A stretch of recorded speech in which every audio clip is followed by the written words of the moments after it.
доповідали по заздалегідь узгодженому тексту. В окупаційному центральному райсуді Сімферополя на швидкоруч заслухали двох так званих засекречених свідків обвинувачення у справі Едема Бекірова. Вони брали участь у так званому ототожненні особистості кримсько-татарського активіста. Тобто замість упізнання Бекірова їм просто показали його світлину. Адвокати оскаржуватимуть такі докази як неприпустимі, оскільки так зване ототожнення особистості не регламентовано навіть самим російським законодавством.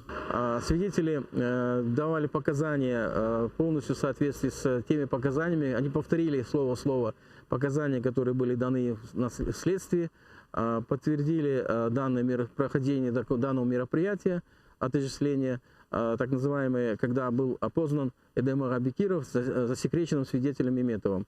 Кримсько-татарського активіста Едема Бекірова було звільнено з російської неволі ще у вересні 2019 року під час Великого обміну. Але нещодавно окупаційний центральний райсуд Сімферополя поновив судилище проти Бекірова, тепер без його участі. Тяжкохворого кримського татарина з серйозними вадами серця та цукровим діабетом окупанти звинувачують в організації таємного схрону з вибухівкою поблизу окупованого Красноперекопська. Допомагати бранцям Кремля та їх родинам закликали учасники Кримсько-татарського національного руху з Судакського району. У зверненні до народу наголосили, що окупаційна влада брехливо звинувачує кримських татар в екстремізмі та тероризмі. При цьому регулярно влаштовує масові облави проти незгодних. Втім, кажуть, попри репресії, надалі підтримуватимуть бранців на судилищах та допомагатимуть їх родинам. Раніше з такими промовами звернулися учасники національного руху з Білогірська, Бахчисарая, Судака, Джанкойського і Красногвардійського районів. Раньше, когда нас, крымских татар, депортировали из Крыма, тогда обвинили нас в предательстве, а теперь обвиняют нас в терроризме. Нашим братьям мы будем оказывать помощь заключенным, которые находятся в Крыму, которые оказались в несправедливом положении в клетках судебных органов. И мы и дальше будем оказывать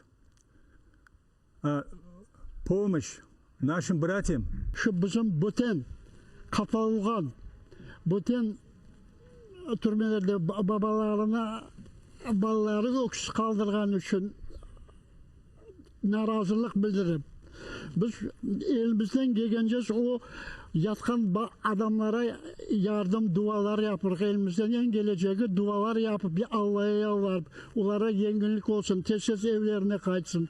Eğer Allah'ım şu padişahlarımıza da insaf versin, tigaran yengillik versin. Biz bir halk, bir ümmetik. Bizim yapkan işimiz birdir. Biriniz birbirinize destek olmak gereksiniz. Birbirine yardımda bulunmak gereksiniz. Bu korantalar, bir özü kalgan bağlar, babasından ayrılgan bağlar, onlara her vakit yardımda bulunmak gerekmez. Her vakit yardım etmek gerekmez. Bu birlikte biz inşallah yenerek biz bu topraklarda sahip olup çıkarız inşallah. Нагадаю, 17 лютого кількома районами Криму прокотилася чергова хвиля масових облав. Тоді затримали 5 кримських татар – Азамата Еюпова, Яшара Шейхаметова, Лінура Сейдаметова, Тимура Ялкабова та Олега Федорова, який сповідує іслам. Їм закидають організацію та участь у буцімто терористичній діяльності. Окупаційний голова Криму Сергій Аксьонов призначив нового голову окупаційного комітету у справах міжнаціональних відносин півострова. Їм став Айдер Тіпа. Раніше на цій посаді був Альберт Кангієв, який звільнився ніби за власним бажанням ще 18 лютого. Тіпа до цього був першим заступником голови окупаційної адміністрації Первомайського району Криму. Навіщо нам така Росія? З таким питанням жителі Фороса звернулися до окупаційних урядовців. В 200-літньому парку селища розгорнули масштабне будівництво. Окупаційна влада запевняє, що там будують оздоровчий табір для дітей, а сам парк буцімто охороняють. Заспокоїти обурених людей приїздив навіть сам окупаційний голова Криму Сергій Аксьонов. А місцеві пропагандисти розгорнули інформаційну кампанію оббріхування протестувальників. Виставляють їх жадібними, які буцімто тільки і хочуть наживатися на туристах. А депутат Російської думи Павел Шперов запропонував незадоволеним Росією захисникам Форозького парку забиратися з Криму. Если кому-то не устраивает жизнь в России, я готов улучшить дорогу в один конец на Украину. Их парк не интересует. Они думают, что мы туда выходим за свои шкурные интересы.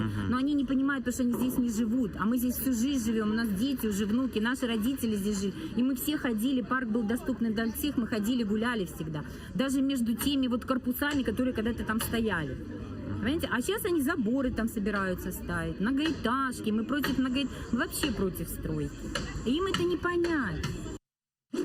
В окупованому Криму відзначили день народження Кобзаря. На 207-му річницю Тараса Шевченка в окупованому Сімферополі прикрасили пам'ятник поета квітами в кольорах українського прапора. Акція вшанування його пам'яті завжди була символом проукраїнської позиції кримчан. Проте окупанти цього разу теж вирішили відзначити цей день. До парку Шевченка прийшли представники проросійської організації «Українська громада Криму», пригнали студентів так званого КФУ. Вони читали вірші Шевченка російською та українською мовами, а сам захід тривав не більше 15 хвилин. А ось справжніми українськими активістами зацікавилась окупаційна поліція. Але, як розповіли учасники акції, їм вона не заважала. Сьогодні день народження нашого великого поета Тараса Григоровича Шевченка, якого всі люди, які наші українці поважають, і будуть поважати все життя. Це наш єдиний чоловік, який любив свою рідну Україну. Та він не тільки свою рідну Україну, всіх людей. Я думаю, що люди повинні один другого поважати. Незалежно від нації і від... Шевченко не тільки видатний поет, він і видатний художник. Щось про це забувають. А перш за все, він видатний громадянин свого народу, своєї країни. Це наша совість, це наша слава. Окупанти 9 разів порушили тишу на Східному фронті. В районі Луганського за допомогою гранатомета закидали заборонені протипіхотні міни ПОМ-2. На підступах до Опитного, Пісків, Лебединського та Водяного, що на Приазов'ї, ворог гатив з гранатометів різних систем. Обійшлося без втрат в лавах об'єднаних сил. Українські військові відповідали вогнем. Також вдалося захопити російський безпілотник. Про це повідомив військовий кореспондент Олександр Махов. На світлинах апарат «Зала» з голографічною позначкою російського ФСБ та серійним номером. Крім того, за даними розвідки, Росія продовжує нарощувати сили на кордоні та вздовж лінії фронту. Уздовж лінії зіткнення окупанти обладнують додаткові вогневі позиції для кулеметів і протитанкових ракетних комплексів.